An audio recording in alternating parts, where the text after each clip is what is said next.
Welcome back to the channel. This is the Action Figure Grader, and we're going to look today at kind of mid-range in terms of price relative to high-grade cost mint on cards. So for most of these, not all of these, but most of these, they fall under the category of they can be typically very, very pricey when for sale in high grade, but some of these had some issues, so the price reflects that. And I just think that this is more of a budget-friendly price guide for those of you that are looking for maybe early card backs but can't afford an AFA 85. Well, these are the kind of prices that you should aim for a lot of these items. So let's go ahead and dig in and see what you guys think about that assessment of this item. It's not like I have a running theme when I make these videos. It's just, here are the recent sales. What's the trend that I'm seeing? The trend that I'm seeing is that maybe the really, really high grade stuff, people are not really looking on eBay for the most part. They're kind of waiting for Hakes and Heritage or wherever else, especially Hakes with the Jeff Jacob collection this year. They know that there's going to be a lot of AFA 85s and 90s in that auction or on that auction house. So it feels like lately on eBay, it's been a lot of mid-grade type items, maybe even items that are not worthy of getting graded, just putting in a sliding acrylic case and putting it on your shelf, like some of the shelves you see behind me. So that's kind of what I'm seeing lately. I'm not saying it's 100% always the case. There's obviously exceptions, but that's kind of where things have been selling lately. And so the first example is a 20 back Boba Fett offer Han Solo. This is a large head Han, and you can see some edge wear on the left-hand side of the card. It's almost like some bugs got in there in storage and did some damage to it, and it's got some modeling on the card on the racetrack. So this card is probably at best like a 70 or 75 at best. And it sold for $411, which is a great price. That's a very fair price for an early Han Solo mint on card. And you can see the back of the card's in really great shape. It's just had some issues to it that probably is not worth getting it graded. I think because of those issues on the left-hand side of the card alone, you're probably looking at a 70 grade, would be my guess. That's how a grading company, even if you got 85s for the card and the blister, which you might, for the blister and the figure, the card score of a 70 would probably bring it overall down to a 70. And here's another one. This is a Stormtrooper on a 12 back. Now, this one's in really good shape, and it sold for $820, which, you could say that that's probably a pretty decent deal for what this is. The card's in really good shape. It had a little bit of yellowing to the figure that you could only see in some of the videos, or in some of the photos. So the torso, you can see there, it's very clearly a different color relative to the arms and legs. Here, it doesn't look like it. So, I'm assuming it's the same item. It is. It's got the same sticker in the upper right-hand corner. But in this photo, it doesn't look nearly as bad. So I think this is like a 75 grade, somewhere in that ballpark, and it sold for $820 for a 12-back Stormtrooper. That's probably about right for an ungraded 12-back that would grade a 75. It might get an 80, a low 80, but I think it's more likely to be a 75 or 75 plus, somewhere in there. Here was the Power Droid.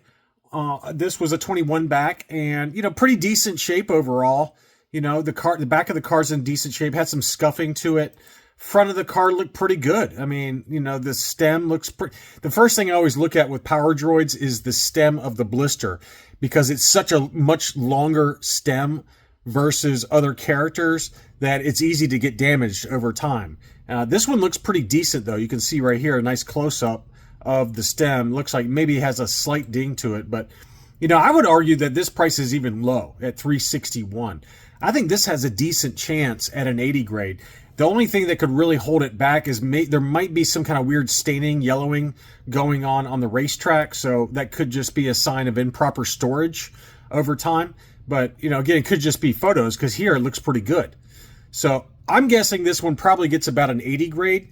And when you think about a 21 back Power Droid mint on card in an 80 grade, it's a lot more than 361 plus grading, right? So this is a good example of one to target if you are into buying mint on cards and submitting them yourself for grading, getting them back from grading, and then hopefully having some value as a result of the grading process. This is the kind of thing you would want to target. I think this one got a decent shot at an 80 grade. You know, there's some light edge wear on the bottom of the card, and then that scuff in the upper right. You know, it might get a 75 for the card, 80 or 85 for the blister, 85 for the figure, and I think you got a pretty decent shot at an overall 80 grade.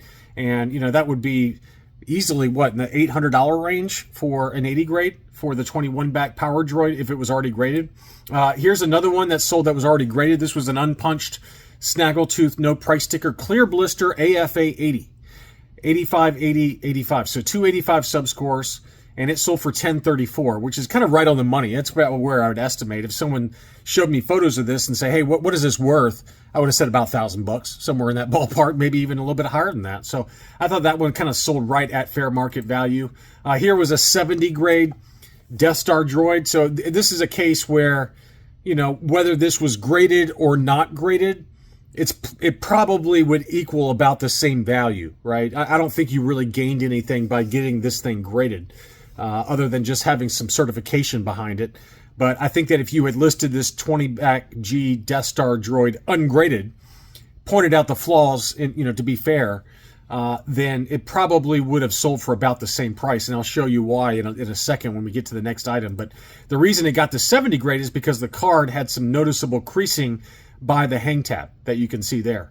So that was enough to bring the overall down, despite the 80 sub score and the 85 figure score. I got a 60 for the card, which I thought was a little harsh, to be honest with you. You know, to me, that feels like a little bit undergraded to me. I would have said 70 for the card and maybe a 75 overall. But they viewed those creases on the front of the card bad enough to be a 60, which seems overly harsh to me.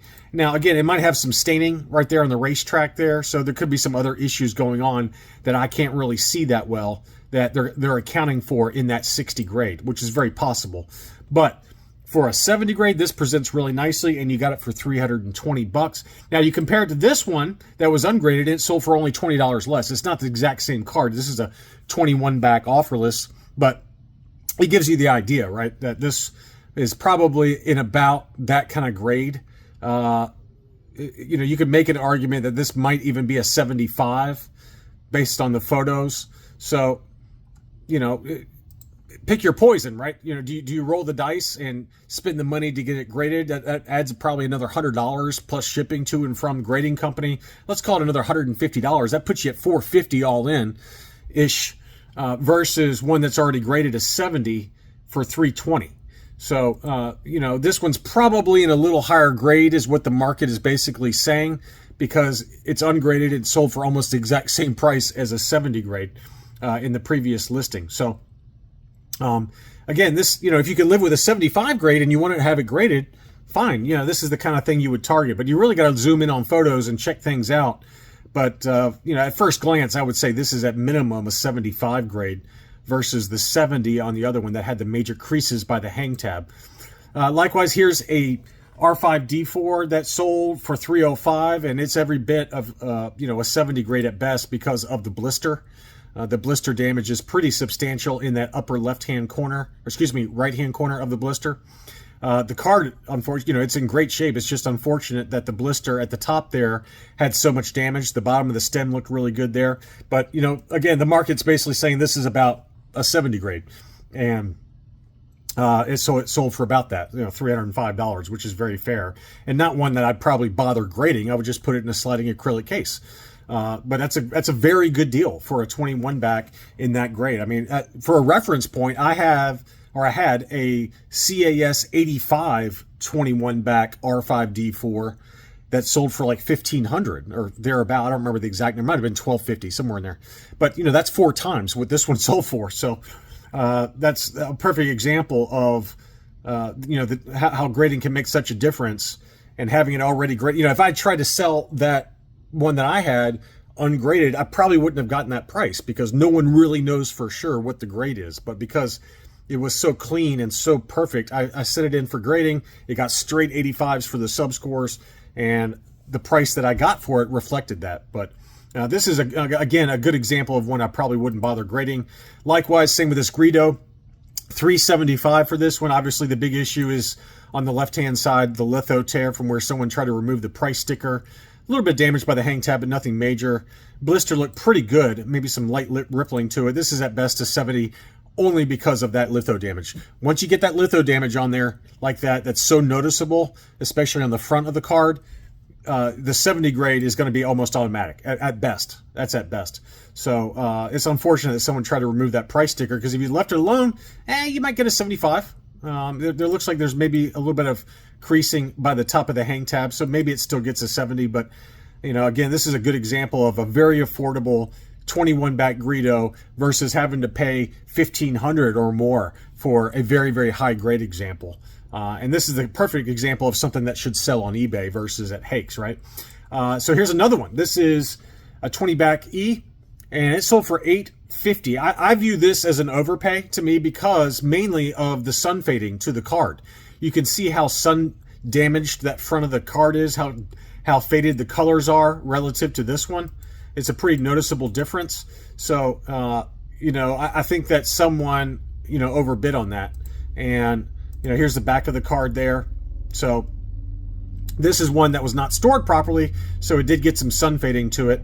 And, I wouldn't pay $850 for this, even though it looked pretty clean. Otherwise, it's just because of the sun fading, it's not really worth that kind of money. This is really more a 70 or maybe a 70 plus, somewhere in there, because of the sun fading there. This Han Solo was a pretty clean example, if not for the price sticker that was attempted to be removed. That would really hurt you on the grading.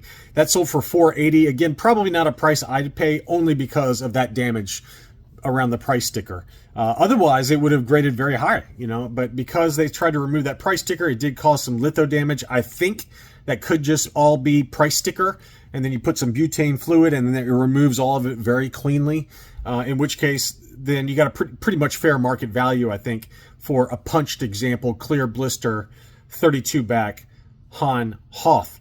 So, there are people that will roll the dice out there. They'll buy something like this, and then they'll try to remove that price sticker safely to upgrade the item in terms of grade. That's something that a lot of people will do. Probably not I would roll the dice on that if it was like $250. I don't think I'd roll the dice on it if it was at $480. Next up, here was that beautiful 41 back Princess Leia that the seller Villains, had at auction. Now he had it originally listed for like $1,400 or $1,500. Didn't sell, so he put it at auction. It sold at $635, which seems really low to me. I'm not saying this card is perfect, but I think it's got a pretty solid chance at an 80 grade.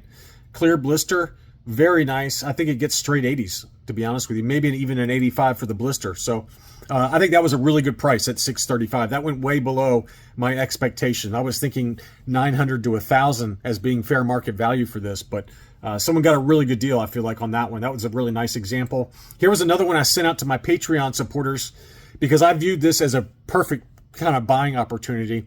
This was a very high grade Bespin security guard on the 45 back. Now, it's the Bespin security guard.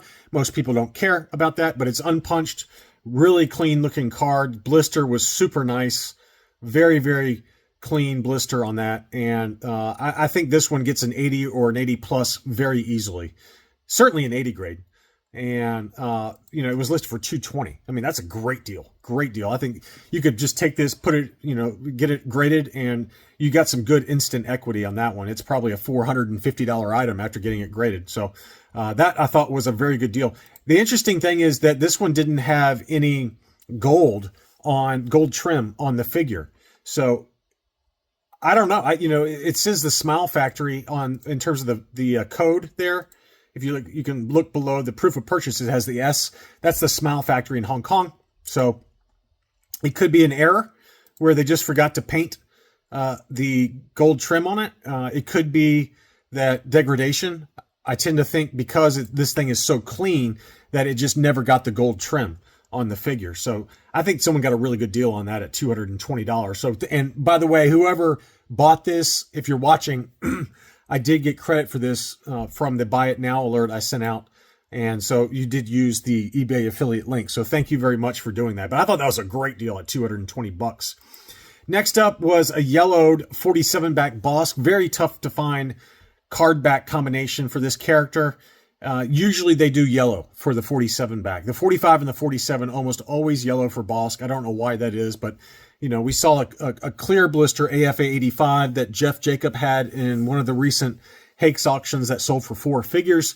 This one's in probably about 80 grade condition and sold for 301 with the yellowed blister. I thought that was a very fair deal for what that was. I was expecting even with the yellowed blister for this one to go a lot higher. Here was a slightly yellowed blister, same card back, the 47 back for R2-D2 sensor scope, unpunched with the price sticker. That sold for 431. Pretty big number there, given the creases on the right-hand side of the card. But in general, I thought that that was a pretty nice example. Not an easy one to find for R2-D2 sensor scope, the 47 back. No, don't see it a lot. This I thought was a steal of the video. Of all the items I'm covering, someone snuck in there and got a really good deal. This is the Transition 48 back Return of the Jedi Imperial TIE Fighter palette. And these particular card backs, as you guys know, if you watch my channel enough, the Transition 48 backs are very, very expensive, usually. And for the TIE Fighter palette, to get this one with a clear blister for 175 bucks, holy moly, somebody got a bargain of a deal. The blister was in really good shape. I think it gets an 80 grade pretty easily. This is worth a lot more than $175. I think even in this condition, like ungraded, if you had listed this for $350 to $400, it probably would have sold. So somebody drastically underpriced this one, and somebody got an awesome deal. So if you're watching and you grabbed that, good job. That was a really good pickup. I didn't see this one. I just was looking through sold listings to kind of put together a list for this video. And this is the kind of stuff you want to target on eBay. If you can find these kind of deals where people misprice rare card backs, clear blister, I mean, this is a perfect example of someone just not knowing the value of it. They probably looked at other Return of the Jedi Imperial TIE Fighter palette mocks and, you know, yellowed ones or ones kind of beat up that sold like 65 and 77 backs that sold for about this price. They're like, okay, I'll list it for 175.